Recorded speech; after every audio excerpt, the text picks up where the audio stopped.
Pierre Darcagnan, bonjour. Bonjour. Alors vous publiez chez Anne Carrière votre premier roman intitulé Le rapport chinois.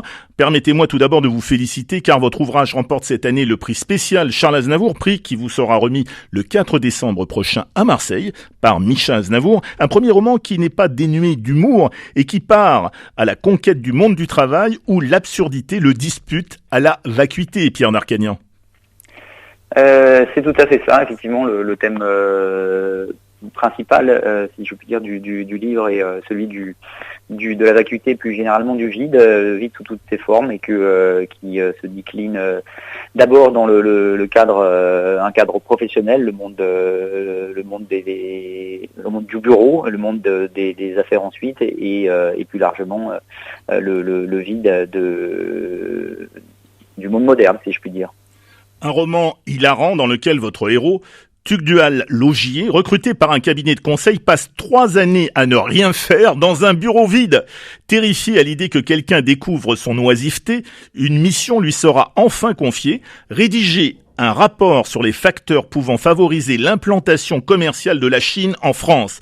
Afin de rédiger ce rapport chinois, il se lance dans l'écriture de milliers de pages qui seront d'ailleurs le plus souvent copiées sur Internet et pour lequel son supérieur hiérarchique ne manquera pas de le féliciter.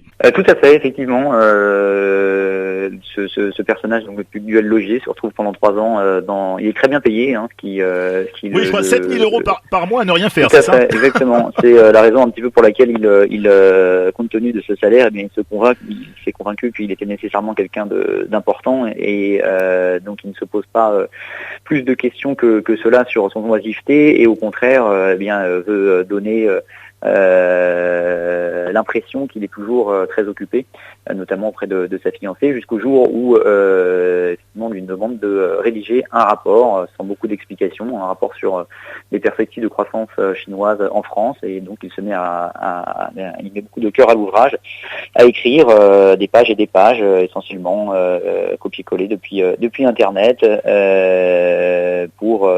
alors qu'il ne connaît absolument rien à la Chine. Et bon, c'est un peu à l'image d'un certain nombre de métiers actuels, et puis à l'image aussi d'un certain nombre de personnes qui sont souvent peut-être qui devraient être davantage en quête de sens.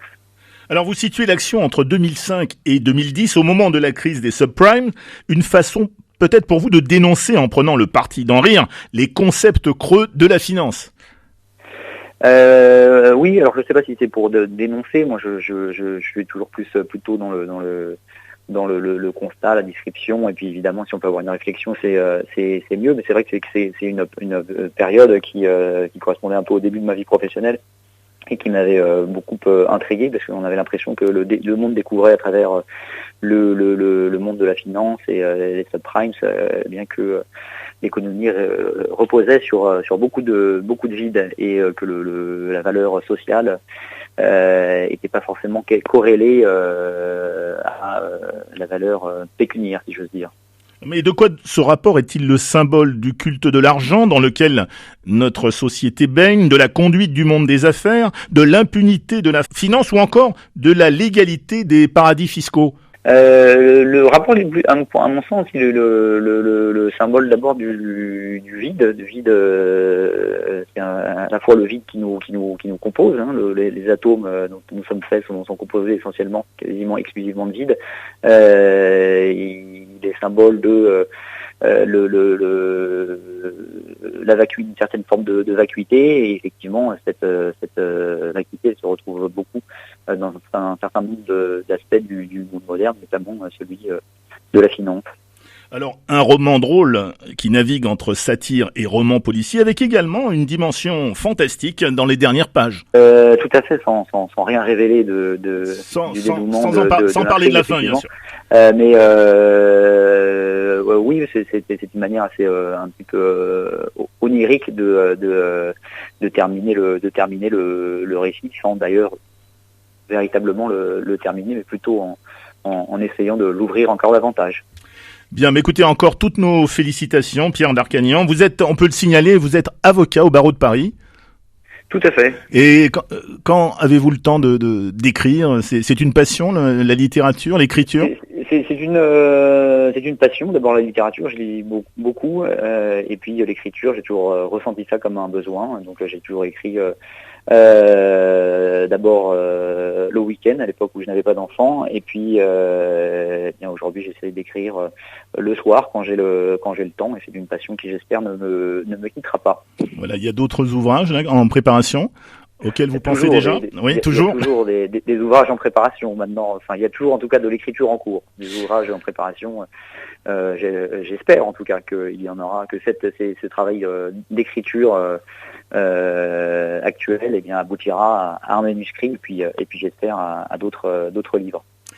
Bien, en tous les cas, bravo et merci, maître Darcagnan. Pierre Darcagnan, je rappelle le titre de votre ouvrage, Le rapport chinois, publié aux éditions Anne Carrière, ouvrage qui recevra, je l'ai dit, le prix spécial Charles Aznavour. Ça se passera donc le 4 décembre prochain à Marseille.